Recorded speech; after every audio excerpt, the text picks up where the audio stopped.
Rejoignez dès à présent la grande famille des abonnés de votre chaîne Sika TV sur les réseaux sociaux.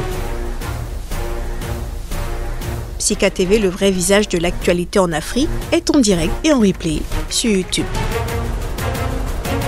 Abonnez-vous et cliquez sur la cloche de notification pour ne rien rater.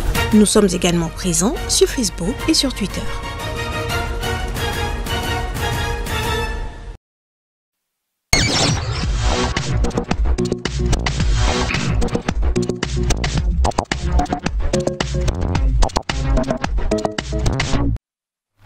Ils sont 6 à nous offrir le menu du jour et nous viennent du Niger, du Ghana, de la RDC, d'Angola, de la Tanzanie et des États-Unis. Madame, monsieur, bonjour et bienvenue sur Ils ont dit. Qu'ai-je à vous dire, Moïse? Bonjour. Bonjour à vous, Jérôme Kassa. Bonjour à toutes et à tous. Adrien Moussou, bonjour. Bonjour, Jérôme. Bonjour, amis téléspectateurs. Bonjour, l'Afrique. Nous commençons par le Niger avec cet extrait. Cela met en lumière la gouvernance de l'ancien régime, notamment de l'ancien président.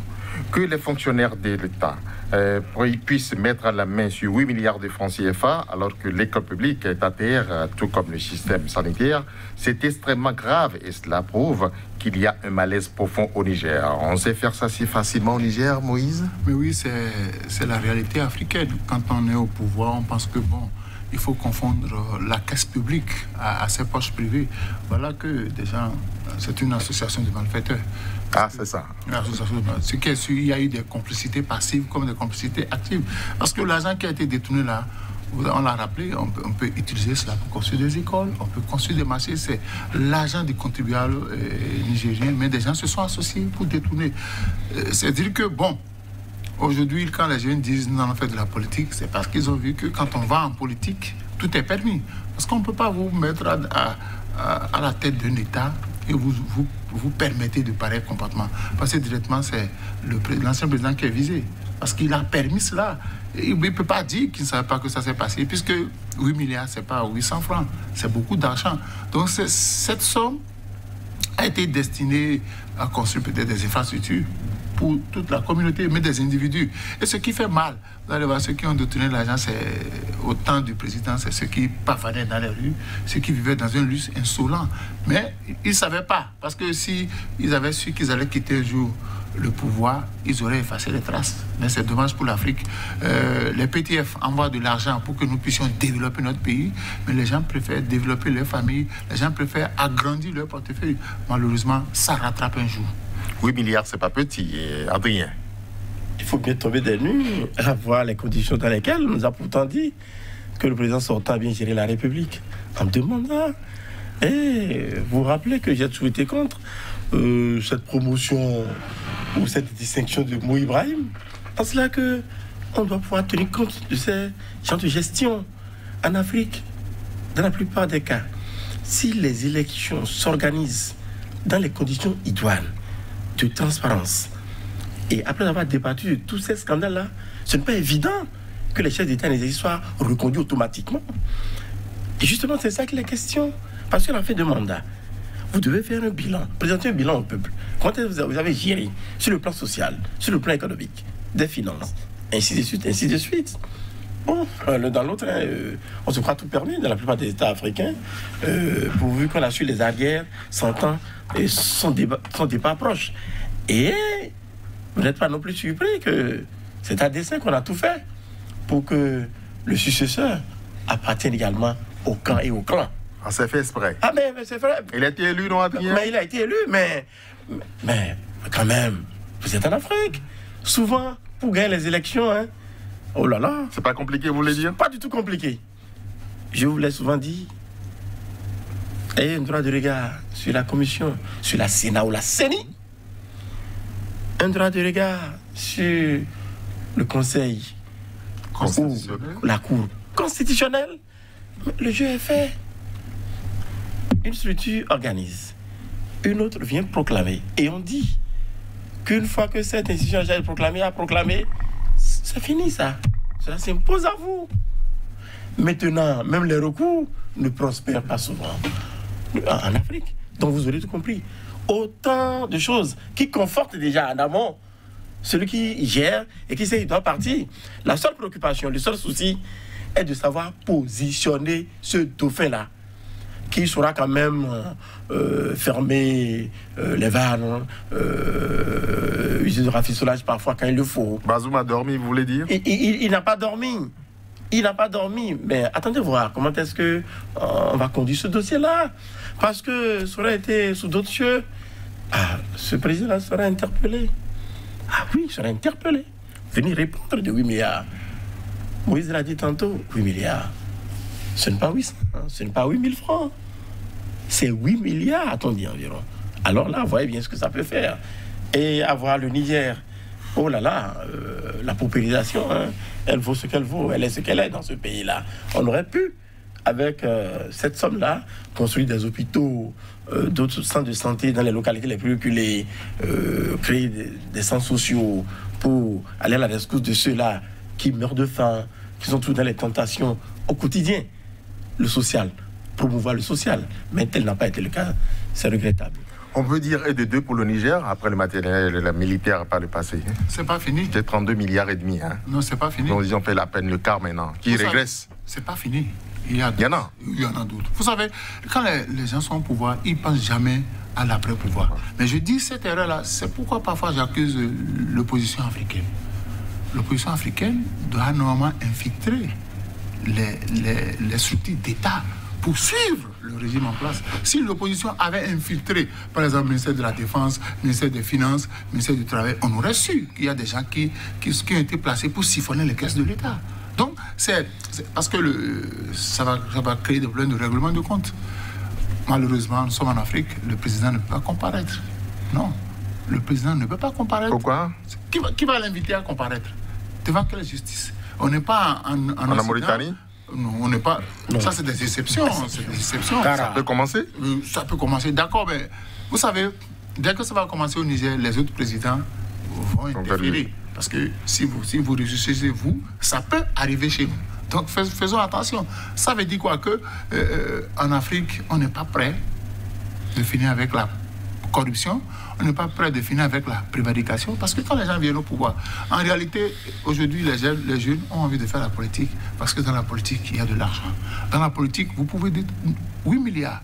C'est-à-dire qu'il y a, peut-être sur toute la chaîne, hein, du plus petit au plus grand, celui qui est chargé de décaisser les fonds, il décaisse, il prend sa part. Le président, l'enquête ne va pas tellement aboutir, parce que ça peut rattraper encore des gens qui sont aujourd'hui au pouvoir. Donc il faut tout faire. C'est pourquoi je demande à l'opposition en Afrique d'être très vigilante. Si on avait l'opposition, ce n'est pas les conférences de presse, ce n'est pas le bavardage. Il faut être dans le concret, parce que l'opposition doit marquer le régime en place à la culotte. C'est-à-dire infiltrer toutes les institutions. Avoir ces hommes de main, dès qu'il y a mal donné quelque part, on dénonce. Mais quand on se tait et qu'à la fin, on avait déjà trouvé un gros montant, maintenant on trouve 8 milliards. 8 milliards, c'est très important. Et quand vous êtes à l'extérieur et vous voyez les conditions de vie des Nigériens, et quand on vous dit qu'il y a un clan qui a détourné 8 milliards, on se dit, mais est-ce qu'on est toujours en Afrique? Parce que on vient au pouvoir, c'est pour le bonheur de ses compatriotes. Mais malheureusement, les caisses sont siphonnées. Ce n'est pas au Niger seul, il y a beaucoup de pays africains. Et Adrien l'a rappelé, quand on veut, on n'a pas besoin, on n'attend pas les élections pour gagner une élection en Afrique. Quand vous avez caporalisé la CENI ou la Sénat, la Cour constitutionnelle ou le Conseil, c'est fini, vous avez gagné les élections. Vous avez gagné les élections. Les gens ils vont sur le terrain, ils vont voter, mais les résultats sont connus d'avance. Tant qu'on ne va pas changer ce mode de fonctionnement, tant que parce que moi je dis, la seule structure capable d'aider les Africains à se retrouver, c'est l'opposition ou la société civile. Mais dans la plupart des pays africains, on a déjà étêté la société civile. Il n'y a plus de société civile. Donc, les gouvernants, ils ont un boulevard devant eux. Ils volent. Mais ceux-là, ils n'ont pas su protéger leurs alliés. Parce que c'est tellement quelqu'un dans le camp mécontent a dû donner le filon pour dire allez fouiller dans tel dossier. Parce que généralement, quand les gens veulent partir, le système est verrouillé. Mais si vous faites des mécontents, les mécontents sont obligés. Moi, je dis, le développement de l'Afrique, ce n'est pas pour demain. Tant qu'on ne va pas révolutionner les mentalités, quand on ne va pas faire comprendre aux Africains que quand on vient pouvoir, c'est pour servir. Ce n'est pas pour se servir. Parce que quand les Nigériens vont apprendre ça, il ferait mieux de faire comme les Ghanéens, qui descendent dans les rues, qui marchent pour réclamer aussi ce qu'on leur doit. Parce que 8 milliards, Jérôme Kassa, ça fait des écoles. Beaucoup, hein? Beaucoup d'écoles, centres de santé. Et on connaît l'histoire de ce pays. colonisateur de ce pays. On pouvait acheter des machines agricoles pour les paysans, on pouvait faire beaucoup de choses. Mais un groupuscule d'individus s'est accaparé cette fortune-là et allez voir, c'est ceux qui l'ont déposé en Suisse, ils l'ont déposé en France, ils ont acheté des maisons en France parce que ils sont tellement prudents que chez eux, ils n'aiment plus investir parce qu'on peut casser ça. On peut casser. Donc, je crois qu'il faut que les Africains, désormais, j'ai dit ici la dernière fois, la seule chose qui pourra sauver l'Afrique, c'est une révolution des populations. Comme au Burkina, le balai citoyen, on va balayer tout le monde. On va désormais suivre de près. Quand vous entrez en fonction, il faut qu'on connaisse votre niveau de vie. Et chaque fois que vous faites des investissements, on doit pouvoir vous suivre. C'est ça qui nous manque en Afrique. Mais je fais tout dehors, tranquillement. Mais oui, si vous faites, c'est pourquoi il dit l'opposition doit avoir son système de renseignement. Dès que vous achetez une villa à Paris ou bien un appartement à Londres, on doit pouvoir dénoncer ça dans la presse. Malheureusement, tout le monde est complice. La commission d'enquête de Bazoum, Alphonse dit qu'il n'y croit pas du tout. vous aussi, Adrien? Je vous essaie, Thomas, jusqu'à ce que les travaux de cette commission d'enquête aboutissent. Oui, parce que c'est fraude typique. Pensez-vous que sincèrement, objectivement, pour l'avoir soutenu, aidé par des institutions à être positionné là, Bazoum, dont, par ailleurs, à l'occasion de cette présidentielle-là, la nationalité a même été jugée à caution. Non, je ne pense pas. Oh là là, il serait ingrat. Mais nous patientons de voir. À lui de montrer patte blanche également. Mais ce serait un peu fort café pour lui. Hein. Oh, je ne vois pas. À moins qu'il mette le doigt dans un engrenage qui ne soupçonne pas lui-même. Et Ali Idrissa a dit ceci, Moïse, ce qui nous surprend, c'est que toutes ces personnalités qui sont en train d'être citées ne sont pas inquiétées. C'est le ministre Fretin seulement qui est inquiété. Il faut aller jusqu'au bout. Mais oui, les dossiers de corruption de brigade, on n'attrape jamais les commanditaires. Les vrais éléments sont tranquilles. Et c'est les sous-fifs, les petits qu'on a utilisés pour faire. Ils sont tranquilles parce qu'ils savent que Bazoum, c'est leur homme. C'est eux qui l'ont placé là. Et généralement en Afrique, quand quelqu'un veut vous placer, il cherche d'abord votre point faible. Par où il peut vous prendre à tout moment pour vous faire chanter. C'est ça. Là. Donc, les gens sont tranquilles. Ils savent que finalement, on va mettre les pauvres innocents en prison. On va dire, bon, non, les autres n'étaient pas coupables. Moi, j'attends de voir. Et si on fait ça, et que les vrais coupables pavanent dans le pays, font la Java, les enfants vont passer les vacances à l'extérieur. C'est ça qui va révolter le peuple. Et si le peuple ne se révolte pas, parce que la seule solution aujourd'hui pour l'Afrique, c'est ça. Ouais, généralement, quand il y a corruption, on n'attrape jamais les gros morceaux. Moi, je n'en ai pas encore vu en Afrique. Jamais. On attrape les menus frétins. On va parfois soudoyer le menu frétin. Ne cite pas notre nom. Quand tu vas sortir de prison, on va s'occuper de toi. Sinon, le temps que tu vas passer en prison, on prend en charge ta famille, on paie la scolarité, frais d'électricité, donc tu te tais. Tu subis la sanction et nous on gère ta famille. Quand tu vas sortir de prison, on va régler nos comptes. C'est comme ça que ça se passe. C'est vrai, Adrien. Il y a des gens qui acceptent de le faire. C'est ça. Plausible. Plausible en cela justement que parfois, comme il le dit si bien, il n'y a que les lampistes qui répondent souvent. Parce que l'essentiel, on montre au créneau pour vous faire comprendre. Pour vous faire comprendre dans l'opinion au détour d'une conférence de presse ou d'un point de presse. Que à l'occasion de ce dossier, le juge a reçu des instructions, il a écouté les différentes parties, il y a eu des mises en cause, des têtes sont effectivement tombées, on est prêt, on est à l'écoute du peuple. Et évidemment, les têtes qui tombent là, ce sont les têtes des lampistes, des sous-fifs, ceux-là qui n'ont pas trop brouté. Mais ceux-là qui ont véritablement brouté les milliards ou les millions de la République, oh là là, ils continuent de se la couler douce. Aux frais de la princesse. Mais ceux-là, comme Moïse l'a dit, parfois, c'est ça. On vient acheter, en fait, leur silence. Et donc aller croupir en prison. Bon. Et ils cèdent, eux aussi? Pardon? Ils cèdent? Mais ils sont déjà dans les cordes fragilisées. Oui.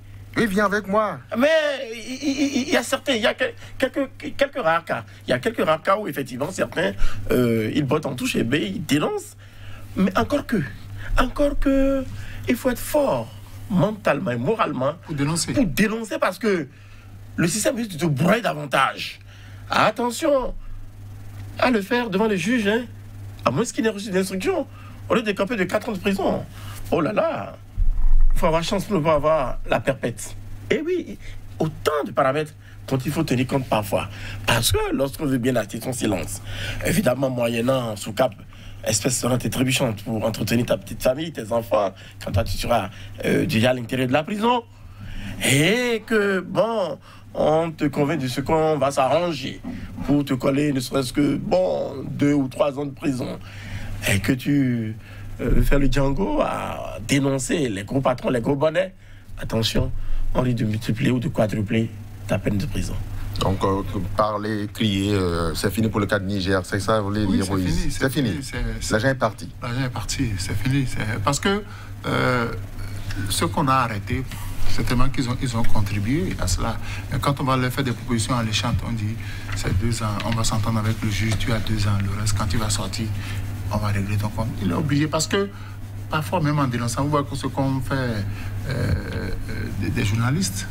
Quand vous allez sur ces terrains-là, on va vous faire comme la situation de Zongo. Il ne faut pas aller là-bas. Arrête, si tu vas là-bas, on va te rectifier. Donc, quand tu te retrouves dans ce cas, tu fais un choix. Monsieur, vous vous taisez, on s'occupe de vous, de votre famille, ou vous faites le Django, on vous rectifie. Qu'est-ce que je choisis? Je préfère aller me reposer en prison pour 2 ans, 3 ans, et que ma famille soit à l'abri du besoin. Et comme ça, l'enquête ne peut jamais aboutir. Parce que quand il va piger sa peine, ça devient une affaire classée. On n'en parlera plus jamais. Mais l'autre, là, il est parti avec les milliards, tranquillement. Et ses enfants vont étudier à l'extérieur, viendront encore diriger le même pays. On a volé l'argent du pays pour t'éduquer et tu reviens et diriger le même pays et tu feras pire que ton papa. C'est comme ça l'Afrique. Jusqu'à quand? Jusqu'à quand, c'est la question qu'il faut se poser, parce que comme le dit si bien, généralement, c'est avec les sous-pays qu'on forme ces cadres-là. La plupart des enfants des gouvernants, il y en a quand même qui sont intelligents, certes, mais ils reviennent très facilement, ils sont députés, ils sont ministres, après ils sont responsables de parti, et responsables de parti, on dit que c'est le parti le plus fort, parce que les partis des chefs d'État en exercice ont tous été les partis les plus forts en Afrique. Vous comprenez bien? Indéboulonnable. Indéboulonnable. Parce que même pour être élu député, c'est trop facile. Hein? C'est trop facile. Ils sont sûrs qu'on donne des instructions. Vous êtes tête de liste ou bien deuxième. Et ceux qui doivent proclamer les résultats savent qu'il faut faire élire au moins 2 personnes sur la liste. Afin que les enfants des gouvernants positionnés, en pole position là, passent. Et ça finit, ils sont députés. Députés ont dit bon, immunité parlementaire. Immunité parlementaire, ça finit.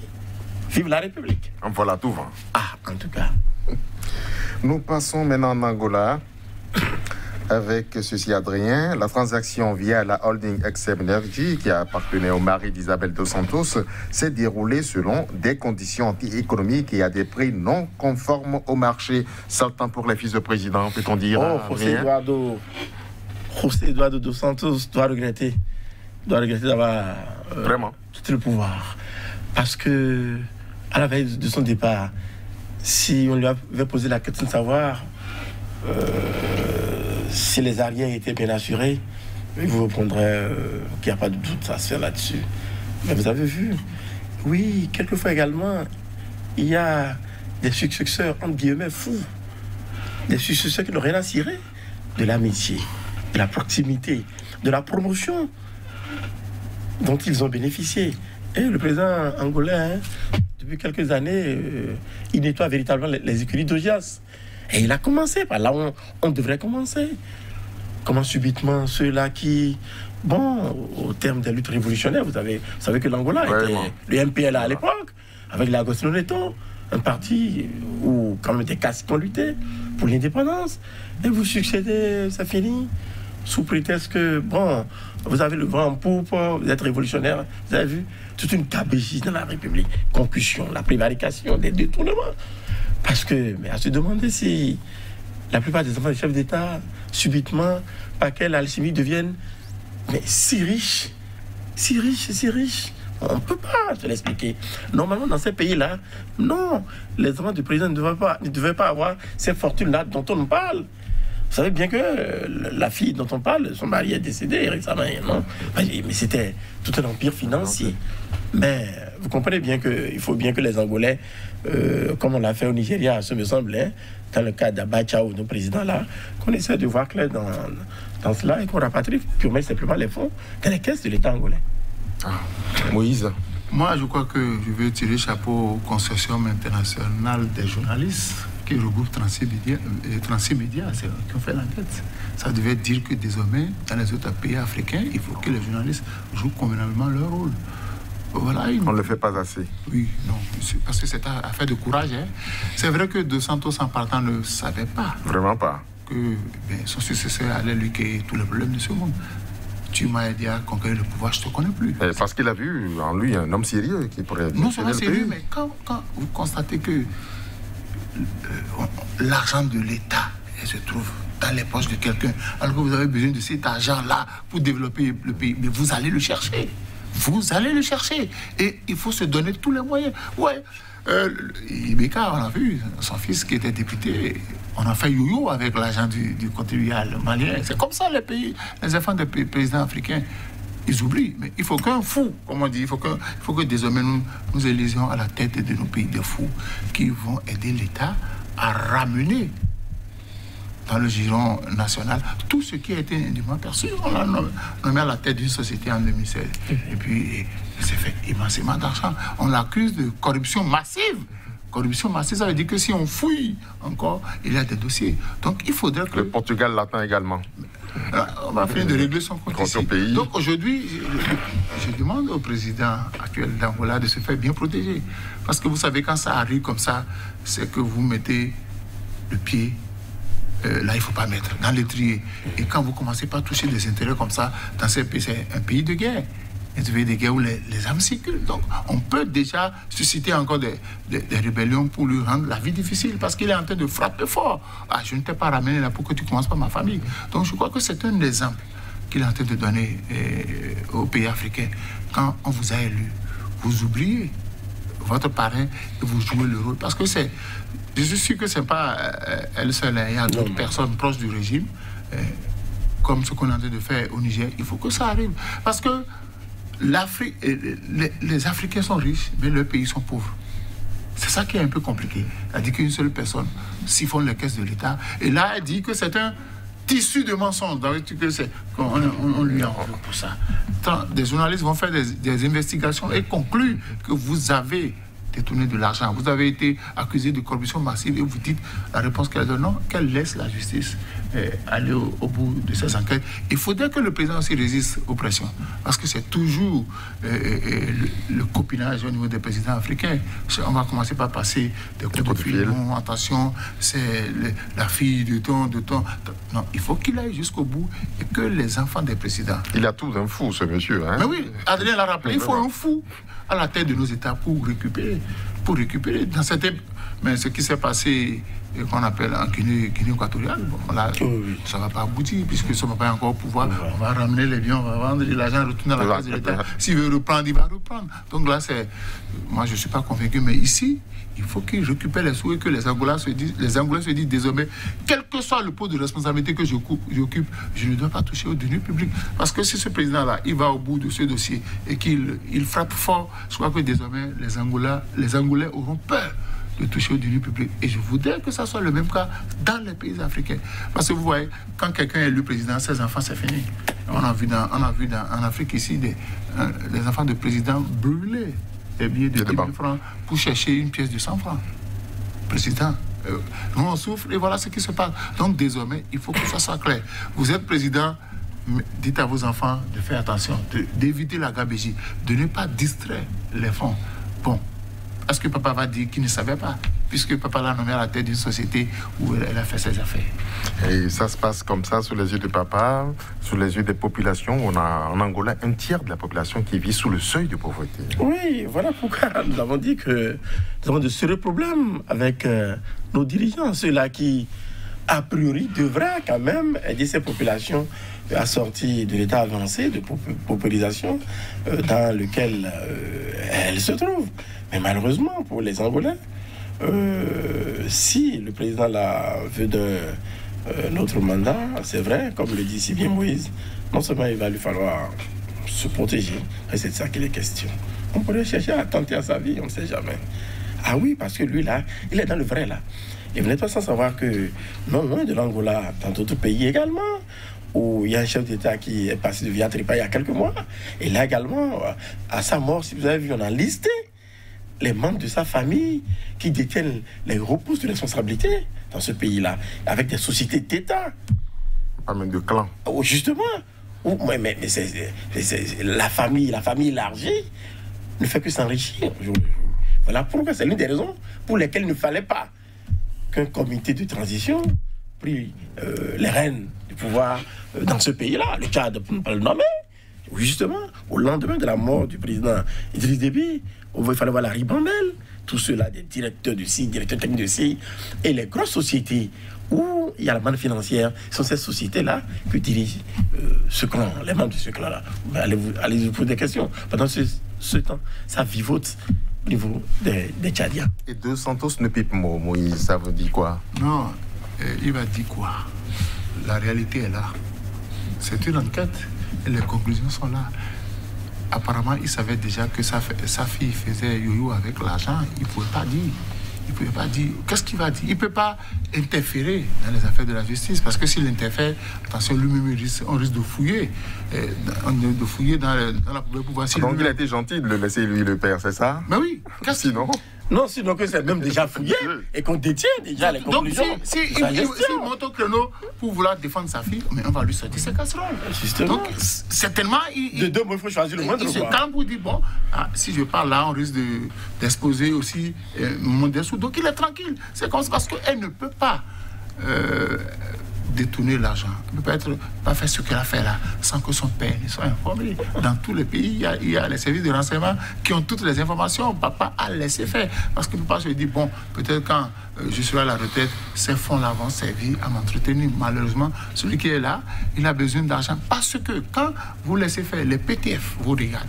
C'est-à-dire que nous, on se gêne, on envoie de l'argent chez vous pour construire votre pays, mais vous laissez vos enfants distraire les fonds publics. Tu crois que ça doit servir de leçon à tout le monde?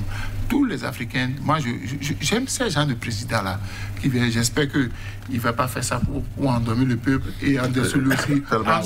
Attention, attention. On ne vient pas forcément à la tête d'un État pour être riche. Vous venez pour servir.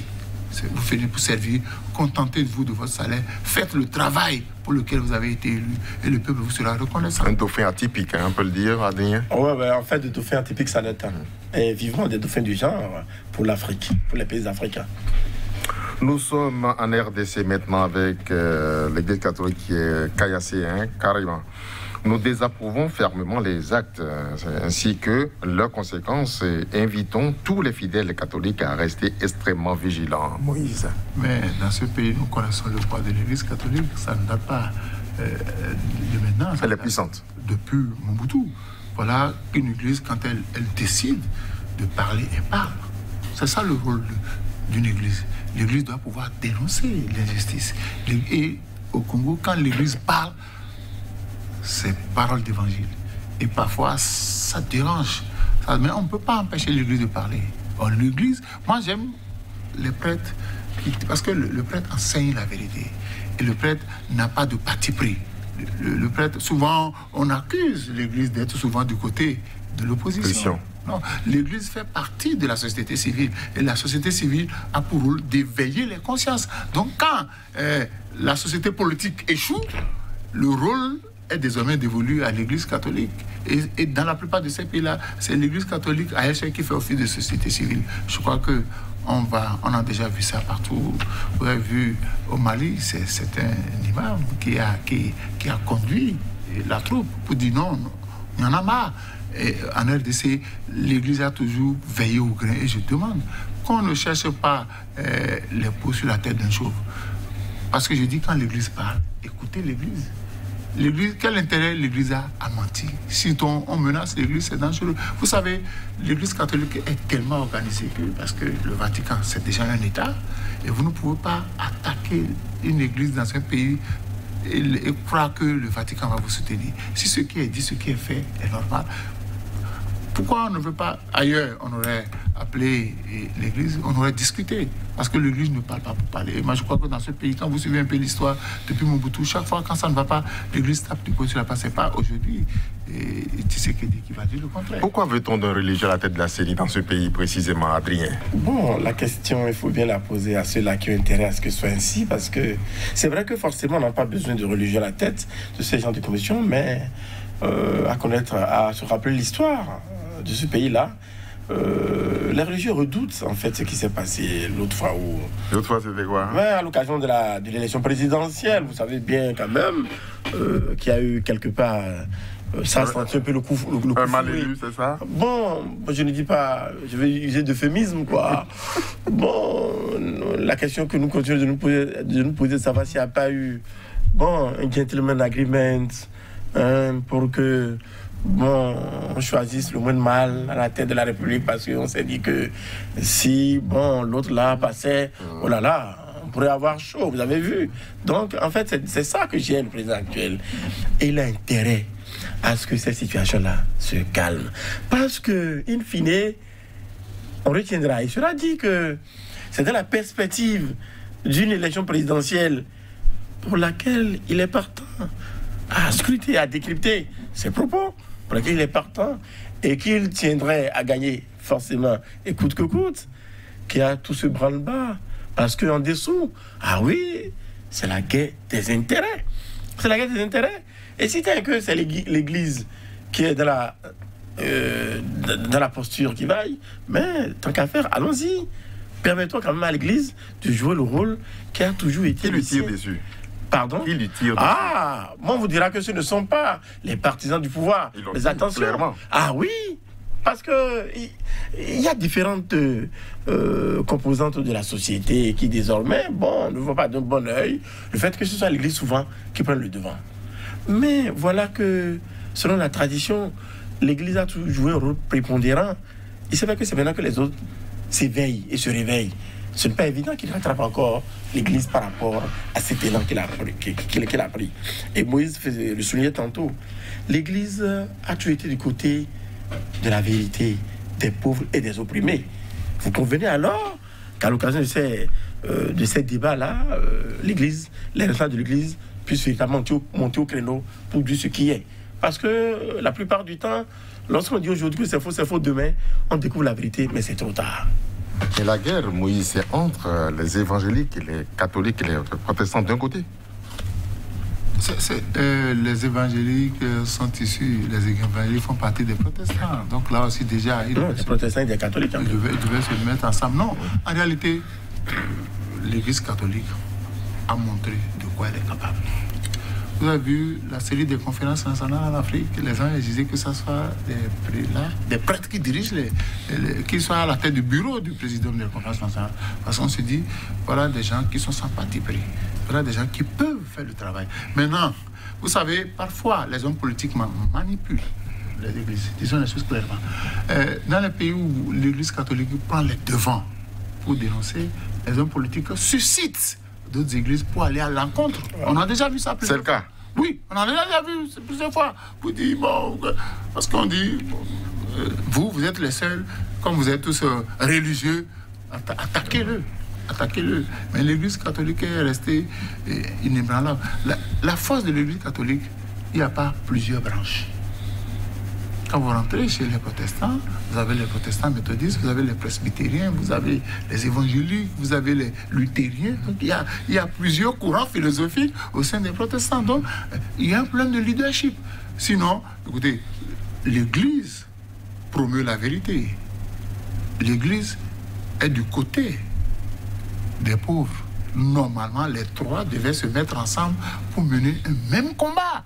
On n'a pas besoin de se tirer les pattes pour prouver à l'homme politique que derrière les luttes, là, il y a des hommes politiques. On ne finira pas dire que derrière l'Église catholique, qu'il y a des hommes politiques. Non, je dis, si l'Église, les hommes de ce pays-là montrent que l'Église est toujours restée dans la vérité, l'Église est toujours restée dans le vrai. Laissez l'Église faire. Qu'est-ce qu'il y a le problème ça pose si on demande à l'Église de diriger la CENI? Ça pose un problème. Si on ne se reproche, laissez le faire. Moi, je dis, laissez faire. Et nous sommes, oui, passons au vote, c'est tout ce que demandent les autres. Non. Vous savez, les religieux sont souvent manipulés par les hommes politiques. C'est vrai. Et les gens savent de quoi ils parlent. Non. Parce que quand on dit, vous savez, le vote ne reflète pas toujours la vérité. La vérité. Le vote, la vérité n'est toujours pas du côté de la majorité. Mais quand nous sommes en démocratie, c'est la loi de la majorité qui s'impose. Parce que si on passe au vote, ce n'est pas évident que l'objectif principal soit poursuivi. On va détourner et puis on va mettre là. Les hommes politiques sont capables de tout. Ils sont des hommes de réseau, les églises, les courants, ils sont partout. Moi, je dis l'Église catholique en RDC a montré ses preuves. Que les autres se laissent l'Église, qu'on accompagne, sinon les hommes politiques. Parce que le pouvoir même, on peut pas, on avait déjà parlé de la RDC, on dit tout ce qui se fait, c'est dans la perspective de la prochaine élection. Et celui qui est là, il veut remplir. Donc, il ne va pas permettre à qui que ce soit de l'empêcher de faire un second mandat. Donc, s'il y a des gens qui veulent l'empêcher, il faut les botter à la touche. Parce que le parti de l'actuel président tient ses confessions, ces évangéliques-là, c'est ça? Mais vous voyez bien, aller avoir en filigrane ce qui se passe, il faut s'aventurer sur cette piste. Parce que qui a intérêt à ce que, au terme de la prochaine élection présidentielle à l'RDC, on ne dise pas la vérité? Qui a intérêt? Eh oui, parce que à positionner quelqu'un de l'Église catholique à la tête de cette commission-là, mais il sera obligé... On ne le tient pas, c'est ça? On ne le tient pas, on ne peut pas le tenir. Encore à se rappeler que, à l'occasion de la dernière présidentielle, l'Église avait dit de tenir ses résultats, et selon ces résultats-là, ce n'est pas celui qui est là présentement. Voilà. Qui serait sorti des urnes, c'est quelqu'un d'autre. Fayulu Martin, pour ne pas le nommer. Vous comprenez bien? Oui, c'est pas censé. Qu'en laissant l'Église prendre la tête de cette commission électorale nationale indépendante-là, le même schéma risque de se reproduire. En ce moment-là, vu que c'est l'Église qui est à la tête, alors là, la vérité des urnes s'imposera. Donc, on veut déjà manœuvrer en amont pour qu'en aval, on ne soit pas surpris par les résultats. 80% des membres de l'UDPS sont catholiques, c'est ce que... Mais non, il n'empêche, Nous ne sommes pas là. Il n'empêche, parce que, oui, on a beau être catholique, protestant, de telle obédience, mais au pouvoir, parfois, ça fait changer certains. Et oui, rares sont ces chefs d'État, là, ou ces gouvernants, qui, une fois aux affaires, au sommet de l'État, ou même ministre, ou directeur des postes stratégiques donnés, professent encore leurs convictions religieuses. Ils sont méconnaissables parfois dans des cas et circonstances où pourtant leur église, leur religion leur impose de déposer le tablier. Vous les méconnaissez. Et où va ce pays, André et Moïse? Apparemment, ce pays refuse d'être un pays pacifique. On refuse d'être un pays pacifique parce que quand l'Église, on dit que la plupart des hommes politiques sont à 80% catholiques, je suis d'accord, cela ne me dérange pas. Mais on connaît la force de l'Église catholique dans ce pays-là. Dans les différentes crises connues par ce pays, l'Église catholique a tapé du poing sur la table, l'Église catholique a joué à la médiation, l'Église catholique a pacifié. Pourquoi les autres veulent arriver? Ça veut dire quoi? Si les hommes au pouvoir constituent 80%, ils sont à 80% des catholiques, donc les autres qui sont évangéliques envoient les parents là-bas pour dire bon, allez contrecarrer les catholiques, c'est pas possible. Si tant est que tout le monde veut l'intérêt national, celui qui a toujours fait, qui a montré ses preuves, confiez-lui la mission. Parce qu'ils ont peur, le problème, c'est pas ça. Hein. L'Église peut organiser qu'à la prochaine élection. Elle a dit qu'elle a l'expérience, d'ailleurs. Elle a dit que j'ai l'expérience. Pas les autres. J'ai dit depuis Mobutu, cette Église-là ne s'est pas tue. On sait que l'Église catholique en RDC ne s'est jamais tue. Maintenant, j'ai l'expérience, j'ai les armes, j'ai les moyens. Ce dont on a peur, c'est que les résultats qui seront proclamés ne soient pas ceux voulus par le parti au pouvoir. C'est clair. Puisque les autres, l'élection dernière, ils ont leurs résultats, ils ont leurs réseaux d'information, ils ont leurs données. Donc les gens ont peur parce que le président, lui, veut coûte que coûte un second mandat et par conséquent, c'est au niveau de la commission là qu'il faut maîtriser les choses. On l'a dit tout à l'heure, la CENI ou la Sénat ou constitutionnelle ou bien conseil, si vous maîtrisez ça, vous êtes élu avant l'élection. Ils ont déjà la Cour constitutionnelle. Mais il peut reste la CENI. Oui, il reste la CENI. Puisque c'est la CENI qui va envoyer les résultats à la Cour constitutionnelle. Si les résultats ne sont pas ficelés ici, là-bas on ne peut pas casser. Même si vous cassez, vous ne pouvez pas tout casser. Donc ils veulent contrôler déjà les organes chargés d'organiser la présidentielle prochaine. Pour que tous les deux principaux organes parlent le même langage. Parlent le même langage parce que à avoir des résultats contraires, vous comprenez bien que la violence pourrait s'instaurer encore. Nous sommes en Tanzanie où le principal opposant est accusé d'avoir préparé des assassinats de responsables politiques. Et avec cette fois, c'est pour avoir demandé une nouvelle constitution que je suis accusé de terrorisme, dit le président du principal parti d'opposition, Moïse. De quels moyens dispose une opposition en Afrique pour organiser des assassinats? De quels moyens dispose, alors que le service de renseignement appartient à l'État central? De quels moyens dispose un opposant c'est des prétextes. Quand on va vous mettre la main dessus en Afrique, quand on va vous arrêter parce que vos activités politiques commencent par déranger, un opposant, il ne peut pas tuer. Les responsables sont protégés. A-t-il les moyens financiers d'infiltrer? Tout à l'heure, j'ai parlé d'infiltration. L'opposition n'a pas ces moyens-là. Donc, quand on veut vous boucler, on trouve des prétextes. Pour ça, moi, j'appelle ça prétexte. Il a été clair. C'est vrai qu'il a demandé quelque chose qui dérange. Et maintenant, il faut le faire taire, il faut le considérer comme un terroriste. Mais il a dit non, il est éveillé. Mais maintenant, bon, on n'attaque pas souvent ceux qui sont au pouvoir, vous les attaquer, c'est que vous allez finir mal. Parce que lui, de quel moyen il dispose? Pour assassiner, il faut faire venir des tireurs d'élite. Ils doivent, si le pays est contrôlé par le gouvernement tanzanien, ils ont un ministre de l'Intérieur, ils ont un ministre de la Défense, ils ont des services de renseignement à toutes les frontières, ils peuvent savoir qui entre, qui fait quoi. Donc, pour moi, on est en train de nous distraire. Un opposant, c'est difficile en Afrique ici qu'un opposant puisse faire ça. Tous les pays dans lesquels les gens ont tenté de faire venir des mercenaires, ne peut pas tout ça échouer parce que le pouvoir en place, c'est un circuit fermé. Terrorisme, un bon motif par ce temps. Oh, je ne veux pas dire que ce soit le mot de passe désormais, quelque part. Non, vous comprenez bien que la nouvelle présidente tanzanienne, oh là là... Elle vous déçoit, c'est ça? Elle a commencé parce qu'elle a mieux à faire pour pacifier la Tanzanie. Elle a mieux à faire parce que, rare fois, nous avons vu des femmes accéder à la magistrature suprême, au pouvoir. Et vous savez bien les conditions dans lesquelles elle a pu accéder au pouvoir. Vice-présidente finalement, l'autre s'en est allé, son prédécesseur. Elle a pris la ligne du pouvoir. Et avions souhaité qu'elle n'allait pas dans la même direction que son prédécesseur, en cela qu'en tant que femme, il lui revenait de chercher les voies moyens pour pacifier, pour rassurer ses compatriotes, qu'ils soient de l'opposition ou de la majorité présidentielle. Mais ce qui se fait là, c'est comme si... Il dit qu'il y a mieux à faire. Il y a la pandémie, il y a la pauvreté. Justement, allons-y. Il y a les défis. Laissez les réformes constitutionnelles. Pensons il y a en présent, c'est ce qu'elle dit. Il y a les défis des temps actuels. C'est dire que c'est là également. C'est tellement que c'est l'entourage qui est en train de la piéger. Parce qu'effectivement, il y a les défis au quotidien à relever. Réforme, ça peut attendre, c'est qu'elle dit. Ça peut attendre, parce que rien ne presse encore. L'autre n'a fait qu'inaugurer le mandat, à peine inauguré le mandat, quand elle s'en est allée, elle a pris la ligne du pouvoir. Elle a encore des années devant elle pour penser à une éventuelle réélection ou réélection. Donc, à cette allure-là, je crains qu'elle ne perde la confiance de ses compatriotes parce que, à la voir prendre les rênes du pouvoir en Tanzanie, certainement, les Tanzaniens et les Tanzaniennes se sont dit c'est une expérience qu'il faut la peine d'être faite. En cela que, justement, si elle arrivait à tenir le pari, on pouvait lui renouveler la confiance très prochainement à l'occasion de la présidentielle. Donc, il faut bien qu'elle fasse beaucoup attention pour ne pas tomber dans les travers une fois qu'on parvient au pouvoir. Et dire réforme, ça peut attendre. Mais oui. J'ai toujours dit, elle est là pour faire le bonheur de ses compatriotes. Les réformes, ça va apporter quoi? Elle pense déjà à la prochaine élection. Comment faire pour se maintenir? Est-ce que vous voyez là? Mais oui, c'est clair. Mais écoutez, il y a des besoins urgents. C'est ce qu'elle dit à l'opposant, il y a des besoins urgents. Laisse-nous en affaire de révision là. Voilà, c'est tout. Est-ce que la révision intéresse les Tanzaniens? Qu'est-ce qui intéresse les Tanzaniens? Son mieux-être.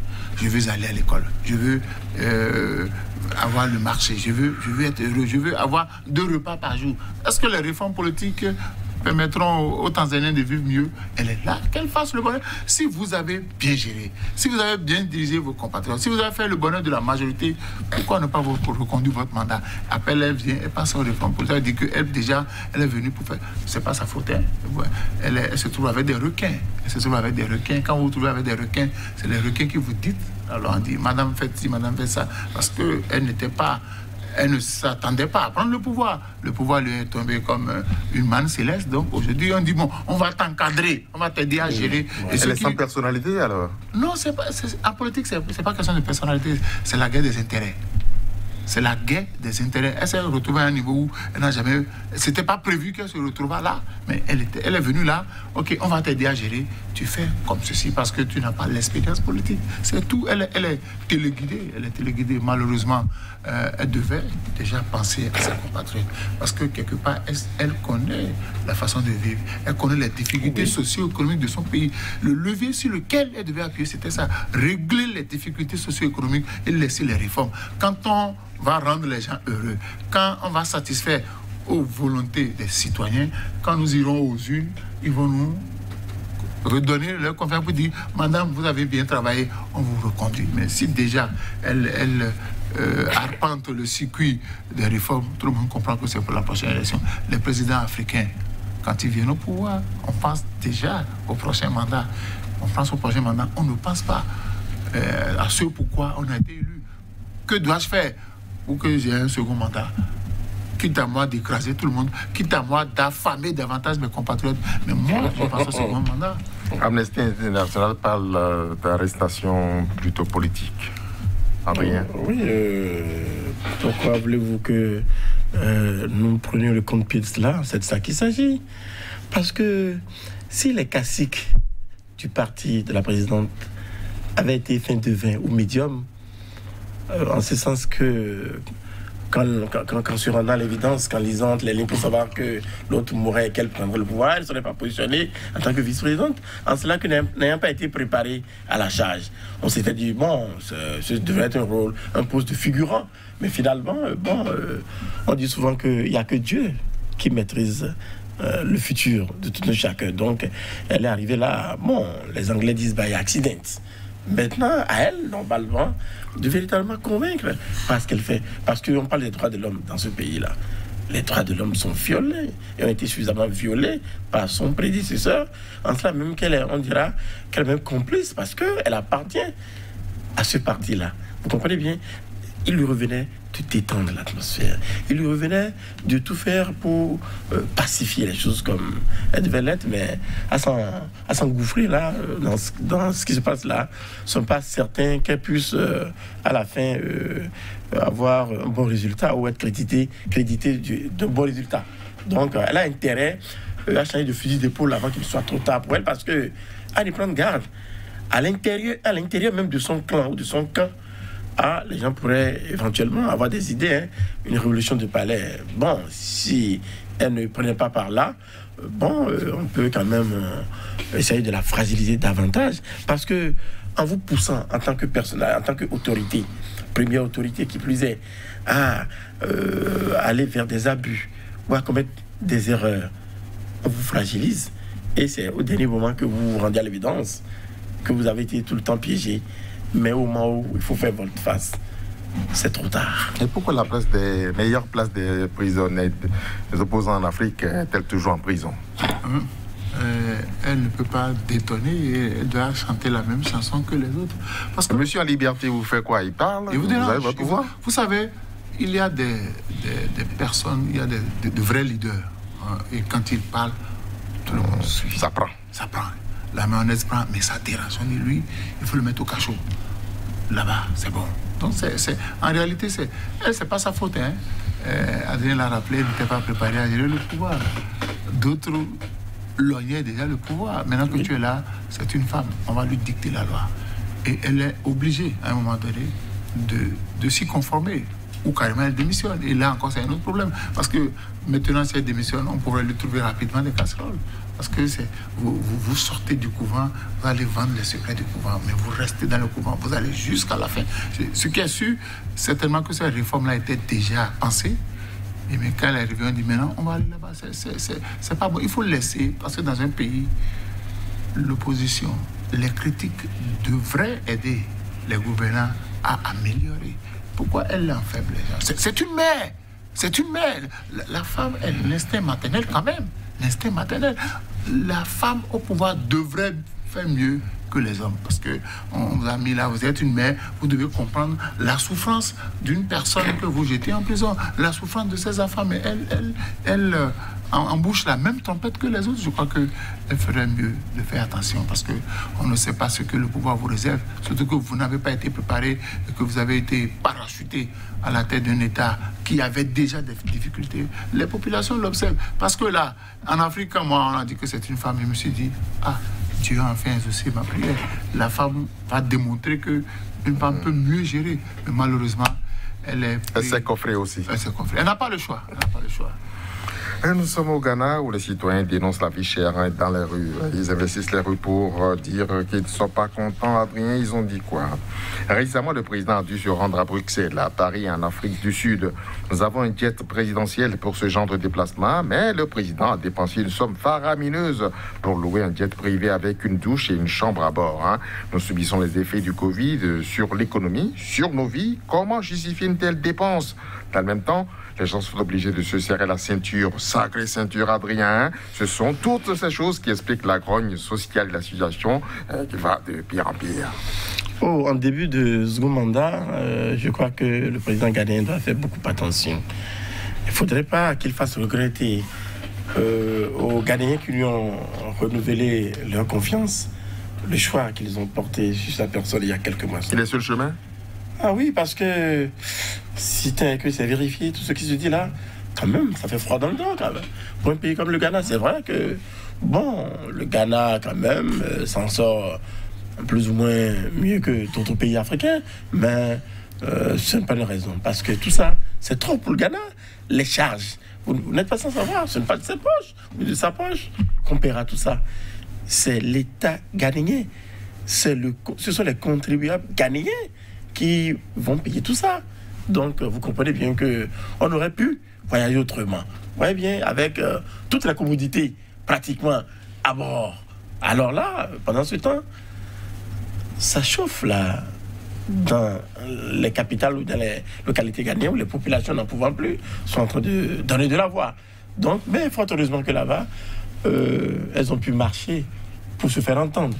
Donc, j'espère que cela pourra donner à réfléchir au président afin que très rapidement, il puisse réajuster les choses qui ont besoin de l'être pour faire face véritablement au défi social qui doit être relevé ces jours-ci au Ghana. La rue est investie au Ghana pour dire que ça va mal. Oui, mais oui. C'est pas courant sur ce continent. Pour avoir fait plusieurs tours au Ghana, le Ghanais se bat pour vivre. Le Ghanais, il se bat pour vivre. Et il vit à la sueur de son front. Mais quand il voit cette gabégie-là, vous avez déjà une jet privée. Pourquoi vous allez encore louer quelque chose de plus cher? Non, c'est ce que nous disions tantôt. Cet argent-là, nous ne pouvons pas utiliser cet argent pour faire autre chose dans le pays. C'est ça, les gens souffrent, ils se disent, un jour, ça sera meilleur. Mais on constate que lui, s'il se lave dans un avion, ça va changer quoi? Il va blanchir, ou bien il va éclaircir. C'est pas possible. Alors que le contribuable ghanéen a déjà acheté un jet privé. Pourquoi va-t-on louer? Ouais, voilà, les gens ont marché pour réclamer le mieux-être, le bien-vivre. Il revient au président de corriger le tir. Parce que quand vos compatriotes souffrent, quand les gens se battent pour vivre et que vous flammez comme ça de l'argent, ça fait mal. On dit, mais attention, nous, on s'est battu pour qu'il vienne au pouvoir parce qu'on sait que nous avons l'espoir que nous allons mieux vivre. Et le président ne commence pas à gaspiller. Vous savez, dans ces affaires-là, c'est toujours la guerre des intérêts. Quelqu'un, forcément, connaît la compagnie qui loue ce jet-là et quelqu'un a dû faire ses affaires au palais de la République. Pour les dividendes. Pour les dividendes, il a fait ses affaires. Il a proposé, parce que quand le président veut voyager, c'est pas le président même qui affrète l'avion. Quelqu'un est chargé d'affrêter. On a dit, monsieur le président, on a trouvé mieux. Bon, écoutez, le président, il a du goût, il a essayé. Il ne savait pas que les Ghanéens veillaient au gré. Je crois que la prochaine fois, il va réfléchir longtemps, il va se contenter de ça. S'il n'avait pas un jet, on aurait compris. Mais vous avez déjà ça. Et le contribuable ghanéen paye les impôts pour l'entretien de ce jet. Et vous allez maintenant sortir de l'argent carrément parce qu'un individu a besoin de ses dividendes et il vous propose cela et vous prenez. Vous n'allez pas faire ça à nos dépens. Les Ghanéens ont dit non. Ah oui, et allez prendre garde, les mois à venir, à moins qu'il change de fusil d'épaule, comme je l'ai dit tantôt, il pourrait lui faire voir de toutes les couleurs. Parce que, en fait, ce qui parfois fait perdre la raison à certains chefs d'État, on se dit, bon, j'ai un deuxième et un troisième mandat, j'ai été élu démocratiquement. Faites attention. Parce que nous l'avons souvent dit et martelé, la vraie souveraineté, elle appartient au peuple. Le peuple ne fait que déléguer sa souveraineté aux dirigeants et aux gouvernants.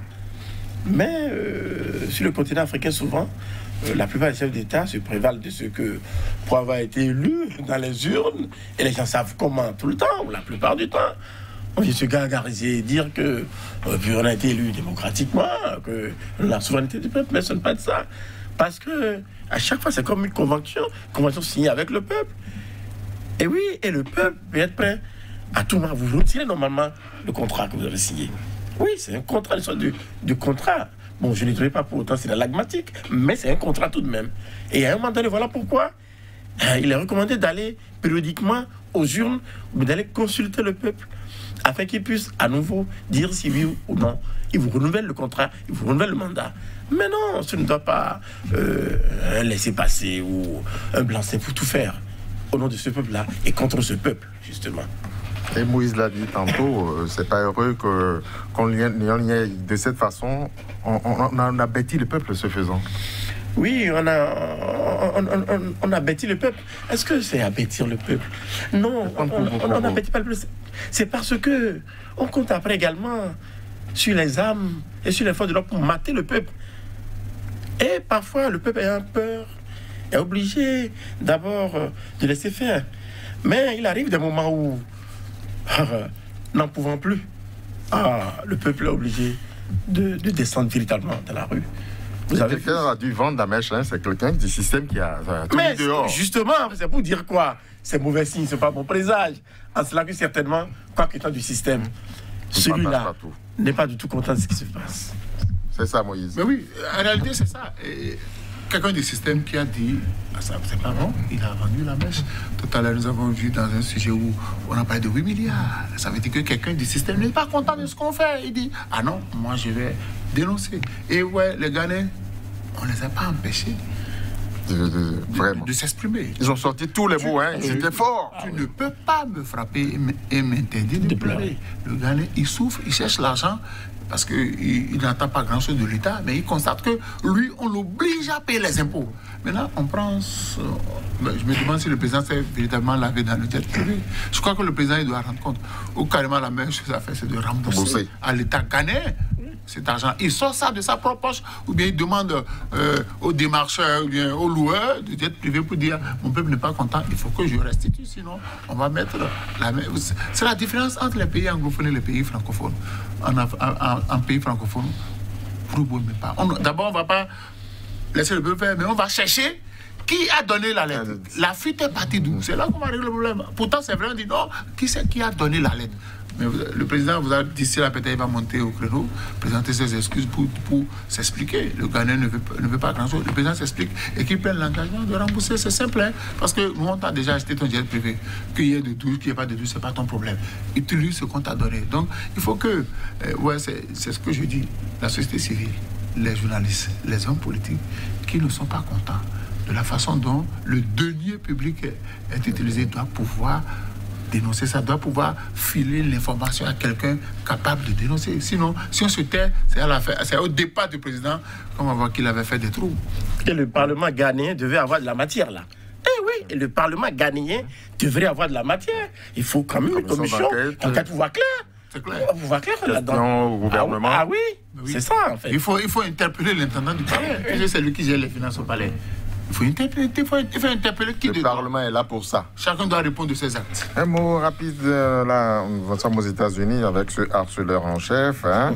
Il doit démissionner et s'il continue à résister à attaquer les enquêteurs qui n'ont fait que le travail, il doit être mis en accusation immédiatement en vue d'être destitué. Hein. C'est le maire Andrew Cuomo, gouverneur de New York. Hein. Il a harcelé sexuellement 11. Oui, on l'a accusé de gestes déplacés. 11 victimes.